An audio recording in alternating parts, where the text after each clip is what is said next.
Namaste Yogis, I'm Pallavi Rajankar and we are in our third episode of Yoga and You, our Yin series. In today's episode, we're going to be stretching out our chest, our belly and the back. And this is our torso portion of the body, right? Our chest, according to yoga philosophy, has the heart chakra. So that kind of goes into the feeling of calmness, the feeling of balance and also the center for love, right? In our belly is what we call our solar plexus, which is the center for power, where our self-confidence comes from, where our self-esteem comes from, right? That's just giving you a little bit of background on the emotional, mental part of what the physical practice of yin is mostly like. And when we go into the back, it's super important because we know that the youth or the health of the spine is very much almost proportionate to the youth and the health of the body, right? So we'll move into it. Today we are going to need a couple of props. If you have yoga blocks like this one, you can grab it. If you don't, that's perfectly all right. You can find a box, you can find a stack of books that you can use. And also we're going to use a cushion or a pillow. Today I have just one. If you don't have blocks, you can even grab maybe 3 to 4 pillows and we'll move into it. Okay, so to start off with, meet me in Baddha Konasana. In Baddha Konasana, the heels and toes are touching. It doesn't need to be super close. Get it at a nice comfortable posture. The knees goes as wide as the mat, right? You're going to grab the blocks, or if you have a cushion, you're going to grab the cushion and place it right below your hips, right? I'm going to move a little bit forward so I have more space. I want you to fold the cushion so you have even more of a support on your back. And you can place one block behind you as a headrest. Okay, so fold the cushion, hold the cushion, lengthen through the spine, and on your exhale just drape your back on the cushion. Adjust the block so that you can rest your head on it, whatever feels comfortable for you. And once you're here, allow your hands to go onto either side of the body, your palms facing the ceiling. Allow the eyes to close and stay. We're here for another 4, 3. When I started this yin practice, this pose was the most difficult for me. Oftentimes when we're in this pose, it's kind of opening up all of our chakras and it can feel quite vulnerable.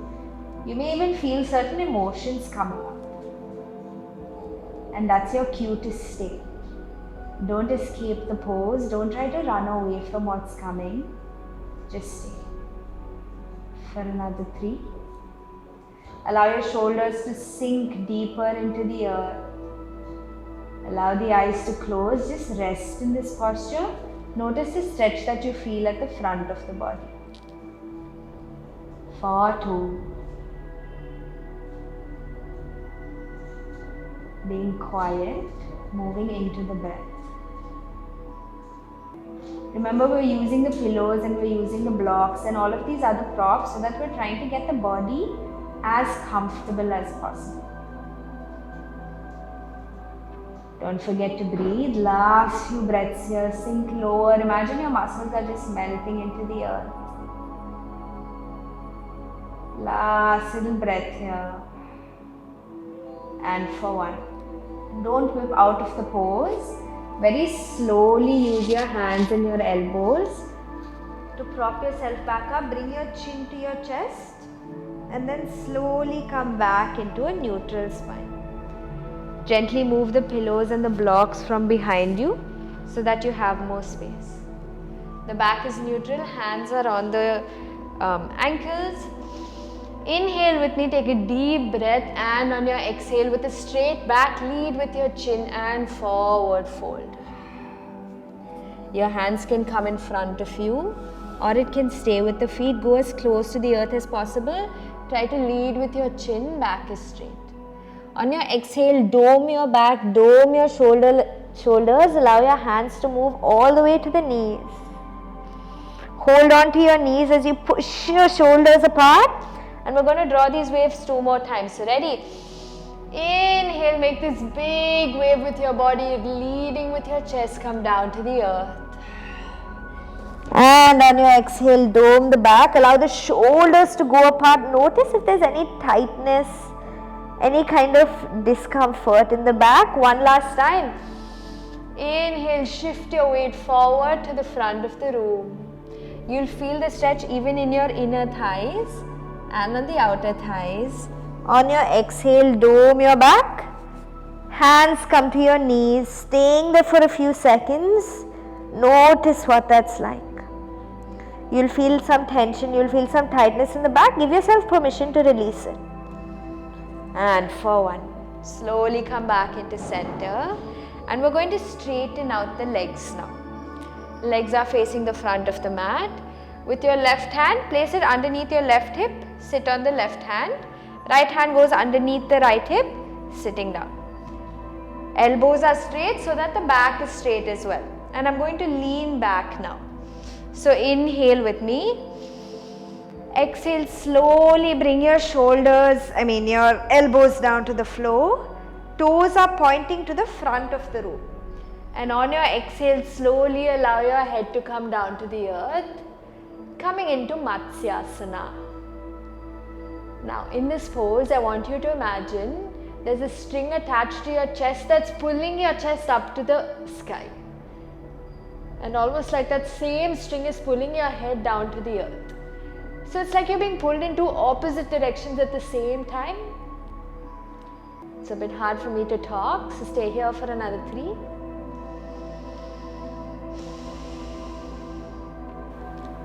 4, 2. Open that chest and neck out. Last little breath here. And for 1, slowly bring your chin into your chest. Lengthen up through the hands. Release your hands from underneath your hips. From here, slowly cross your legs, coming onto your knees.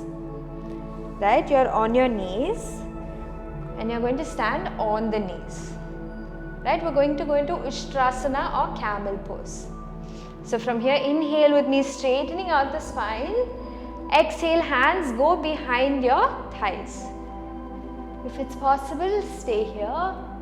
If you feel like you can go even lower, hold on to your ankles or holding on to the soles of your feet. With every inhale and exhale, push your belly out. Gaze to the back of the room, feeling that stretch across the entire front of the body. Staying here for another 4, 3, for 2, just a little bit longer. Push the belly out, push the hips out. And for 1, slowly bring your chest into your chest to meet your chin. Bringing your hips down, knees go as wide as the mat, toes touching. Walk your hands to the front of the mat, staying in Balasana. Especially in the last couple of poses, we've been opening out the chest, opening out the belly. Balasana is a very safe pose for most of us. Staying here for another 2, catching your breath if you need to. Last little breath here. And for 1. From here, gently grip the mat with your fingertips. Allow the hips to lift off of your ankles, doming the back, bending the waves with your spine, imagine like your belly pulling into your chest. And then slowly allow the hips to come down to the earth, rolling the shoulders back. Bring your toes almost like it's trying to touch your head, look up to the ceiling. And we're going to draw 2 more of those waves. So ready? Slowly dome your back. Make your way back into your Balasana. Couple of more times. So ready?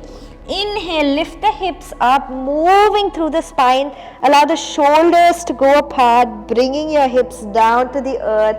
Looking up at the ceiling, staying here for a second. Pulling your toes towards your head, almost like they're trying to touch. And exhale, roll, wave back into your Balasana. One more time, a little bit quicker. Inhale, move to the front of the mat. Open out the shoulders. We're just getting flexible in the back. And exhale, come back into your Balasana. Slowly come back into center. Adjust your hands so that you're in a nice comfortable all fours. We're going to do some cat and cows with the back. So ready? Inhale, looking up to the ceiling, dropping the belly down. Exhale, dome the back, gaze at your belly button. One more time. Inhale, looking up to the ceiling. Exhale, doming the back. Gently cross your legs behind you and sit back down. From here, right knee comes to the center of the mat. Left foot goes over and across your right knee. Left hand goes behind you. Inhale, allow the right hand to stretch up to the ceiling. Bend at the elbow if possible, hook around your knee. Straighten out your arm, look to the back of the mat. Coming into your Ardha Matsyasana. Staying here for another 3, 4, 2. All of that undigested food, all of those toxins that are stored in the belly, in the food pipe, we're essentially rinsing all of that out from the body. Allowing those toxins to release. Last little breath here, look at the back of the room, back is straight. And for one, same thing on the opposite side. Come back into center. Left knee goes to the front of the mat. Okay, your left knee is bent. Right foot comes over and across your left knee. Face the front of your mat. Right hand goes behind you. Lift up to the ceiling with your left hand. Hook around it and twist. Look to the back of the room. Coming back into our Ardha Matsyasana. Good. Staying here for 3, 4, 2. If it's easy, try to spot the opposite corner of the room. Back is straight. That's something I also tend to forget. Last little breath here. And for 1. Whew. Releasing it out. Unraveling your legs. Coming back into seated. We've come to the end of our 3rd episode, yogis. Thank you so much for practicing with me. We stretched out our bellies, our chest and the back. In our next episode, we're going to go into the hips and the legs. I'll see you then. Namaste.